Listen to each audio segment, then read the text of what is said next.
दोस्तों, एक बुद्धिमान व्यक्ति कभी ऐसा नहीं कहेगा कि वह बुद्धिमान है। इसलिए नहीं कि ऐसा कहने से उसकी बुद्धिमत्ता कम हो जाएगी, बल्कि इसलिए क्योंकि वह ऐसा कहने की व्यर्थता को देख पाता है।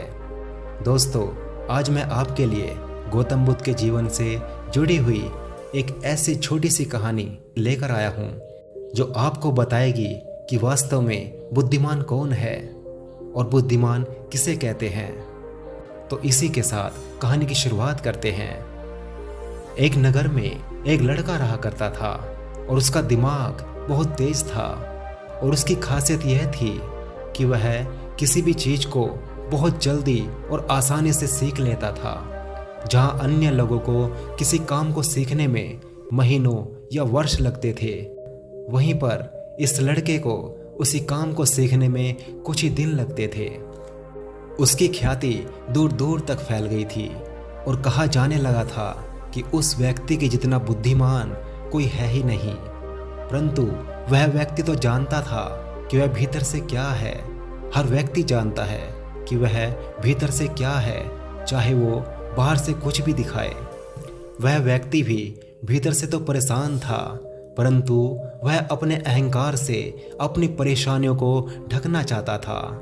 दोस्तों, ज़्यादातर लोग ऐसा ही करते हैं और इसी का नाम दिखावा है। वह व्यक्ति अपनी प्रसिद्धि को और बढ़ाने के लिए तरह तरह के काम सीख रहा था। वह चित्रकारी करना जानता था, वह मूर्ति बना सकता था और वह गीत भी गा सकता था।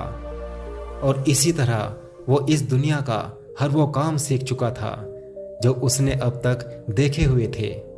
इसलिए उसे अपनी बुद्धिमत्ता पर अहंकार था, क्योंकि कोई भी साधारण व्यक्ति एक काम कर सकता है या 2 काम कर सकता है या फिर ज़्यादा से ज़्यादा 3 काम को कर सकता है, परंतु वह तो सैकड़ों काम को कर सकता था और बहुत ही अच्छे से कर सकता था। इसलिए उसे अपनी बुद्धिमत्ता पर बहुत ही अहंकार था।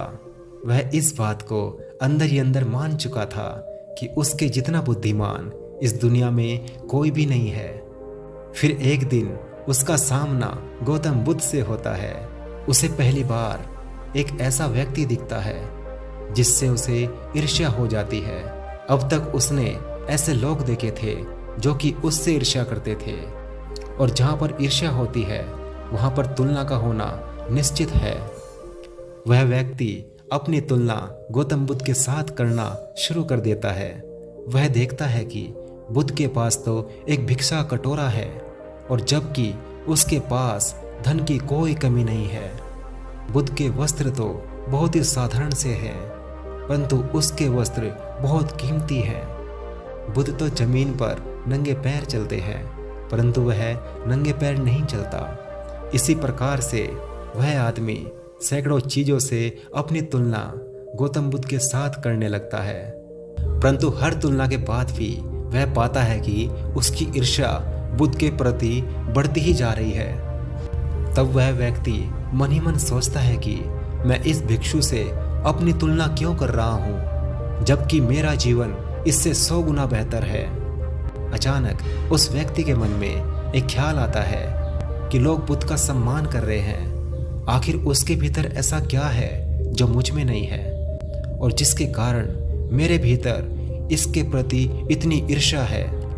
बहुत देर तक अपने मन में उलझे रहने के बाद वह व्यक्ति तय करता है कि वह बुद्ध के पास जाएगा और उनसे पूछेगा कि उनकी उपलब्धि क्या है। वह व्यक्ति अपने सेवकों के साथ बुद्ध के पास जाता है और उनसे कहता है कि मैं इस इलाके का सबसे बुद्धिमान व्यक्ति हूँ और आप अपने आसपास जो भी देख रहे हैं मैं वो सब करना जानता हूँ। किसी भी कार्य को सीखने में मुझे बहुत ही कम समय लगता है। सभी लोग मेरा सम्मान करते हैं, परंतु इस सब के बाद भी मेरे भीतर आपके लिए ईर्ष्या है। मैं यह जानना चाहता हूँ कि आपकी उपलब्धि क्या है। ये सब लोग आपका आदर सम्मान क्यों कर रहे हैं। उस व्यक्ति की बातें सुनकर महात्मा बुद्ध उससे कहते हैं, वैसे तो मेरी कोई उपलब्धि नहीं है, परंतु तुम कह सकते हो कि मेरी एक उपलब्धि है। वह व्यक्ति बड़ी ही उत्सुकता के साथ बुद्ध से पूछता है कि क्या मैं जान सकता हूँ? बुद्ध कहते हैं कि मेरी एक उपलब्धि है कि मैं सभी उपलब्धियों को छोड़ चुका हूँ। वह व्यक्ति बुद्ध से पूछता है कि क्या मतलब, मैं कुछ समझा नहीं। तब बुद्ध उस व्यक्ति से कहते हैं कि क्या तुम्हें प्रशंसा अच्छी लगती है? वह व्यक्ति कहता है कि प्रशंसा तो सभी को अच्छी लगती है। उसके बाद बुद्ध उससे कहते हैं कि क्या तुम्हें निंदा अच्छी लगती है? इस पर वह व्यक्ति कहता है कि भला इस दुनिया में कौन है जिसे अपनी निंदा अच्छी लगे। उसके बाद बुद्ध उससे कहते हैं जो तुम्हें अच्छा लगता है और जो तुम्हें बुरा लगता है, मैं इन दोनों से भी ऊपर उठ चुका हूँ। ना तो मुझे निंदा सताती है और ना ही मुझे अपनी प्रशंसा प्रसन्न करती है। बस यही अंतर है तुम में और मुझ में। और उसके बाद वह व्यक्ति बुद्ध से कहता है कि परंतु यह कैसे संभव है? बुद्ध मुस्कुराते हैं और उस व्यक्ति से कहते हैं कि तुमने सैकड़ों काम सीखे, लेकिन एक सबसे जरूरी काम तो तुम सीखना भूल ही गए। वह व्यक्ति बुद्ध से पूछता है कि कौन सा काम बुद्ध? तब बुद्ध उससे कहते हैं अपने मन को नियंत्रित करना। क्या तुम्हें आता है? बुद्ध की यह बात सुनकर वह व्यक्ति समझ जाता है कि मेरे अंदर की ईर्ष्या का यही कारण था। उसके बाद बुद्ध उससे कहते हैं कि जिस व्यक्ति ने सारे जगत को जीत लिया लेकिन अपने मन को नहीं जीता, उसने कुछ भी नहीं जीता।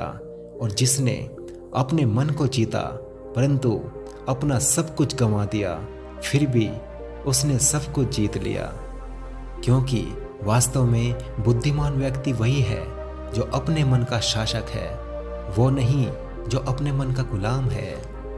गौतम बुद्ध के इन शब्दों को सुनकर उस व्यक्ति का अहंकार टूट जाता है और वह बुद्ध के चरणों में गिरकर उनसे कहता है कि क्या आप मुझे अपने मन को जीतना सिखा सकते हैं? बुद्ध कहते हैं अवश्य सिखाएंगे, परंतु मैं तुमसे तुम्हारी सभी उपलब्धियां छीन लूंगा।